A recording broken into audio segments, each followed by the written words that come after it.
শুক্রবার সকালের টানা ভারী বর্ষণে পানির নিচে তলিয়ে গেছে রাজধানী ঢাকার একটা বড় অংশ।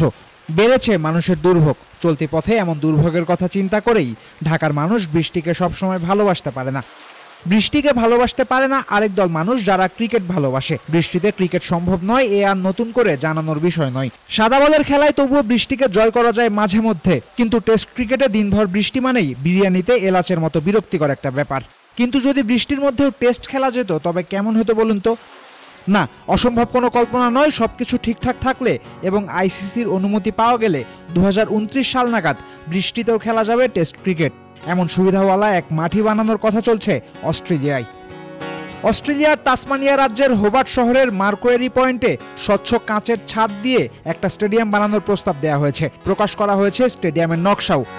23,000 দর্শক ধারণ ক্ষমতার এই স্টেডিয়ামে থাকবে স্বচ্ছ কাঁচের ছাদ। সেই ছাদ বানানোর অবকাঠামো আবার বানানো হবে তাসমানিয়ান কাঠ দিয়ে। কাঠ এবং কাঁচের ব্যবহারে এটাই হবে দুনিয়ার সবচেয়ে বড় স্টেডিয়াম।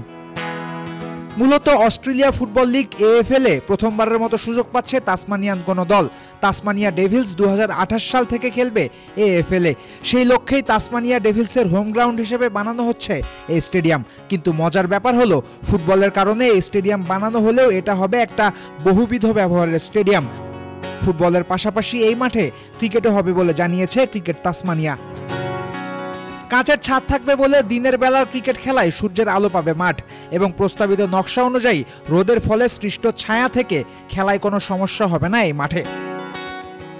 অস্ট্রেলিয়াতেই আছে ক্রিকেটের একমাত্র ছাদের সুবিধাওয়ালা মাঠ। মেলবোর্নের ডকল্যান্ড স্টেডিয়ামে ছাদের তলে আন্তর্জাতিক ম্যাচও হয়েছে, কিন্তু দীর্ঘদিন ডকল্যান্ড স্টেডিয়ামে হয় না আন্তর্জাতিক ক্রিকেট। শুধু হয় বিগ ব্যাশের ম্যাচ, সেখানেও মাঝে মধ্যেই ছাদে গিয়ে লাগে বল। হোবার্টের প্রস্তাবিত মাঠে এমন ঝামেলা চায় না কর্তৃপক্ষ। এ কারণেই বল ট্র্যাকিং প্রযুক্তির মাধ্যমে হকাই দিয়ে মেপে ঠিক করা হচ্ছে ছাদের উচ্চতা। প্রস্তাবিত স্টেডিয়ামে ছাদের উচ্চতা হবে 51 মিটার। কর্তৃপক্ষ বলছে ক্রিকেট খেলায় কখনো এত উঁচুতে ওঠেনি বল। চলছে প্রেডিকশন গেম নগদ অ্যাপে। প্রেডিকশন করে জিতুন জিক্সার বাইক, টিভি, স্মার্টফোন সহ আরো অনেক পুরস্কার। 2028-এর মধ্যে স্টেডিয়াম বানানোর কথা রয়েছে তাসমানিয়া সরকারের। সেক্ষেত্রে সাদা বলের ক্রিকেট আয়োজনে তেমন কোনো বাধা থাকার কথা নয় এই স্টেডিয়ামে। কিন্তু তাসমানিয়া ক্রিকেট চায় এই মাঠে টেস্ট ক্রিকেট আয়োজন করতে। সেক্ষেত্রে নিতে হবে আইসিসির অনুমতি, করতে হবে নানা ধরনের পরীক্ষা নিরীক্ষা। আইসিসির অনুমতি পেতে যা যা করতে হবে তাই করতে রাজি আছে এই স্টেডিয়াম নির্মাণকারী প্রতিষ্ঠান। শুধু তাই নয়, আইসিসির অনুমতি পেতে এখনই ভারতকেও এই স্টেডিয়ামের প্রতি আগ্রহী করছে কর্তৃপক্ষ।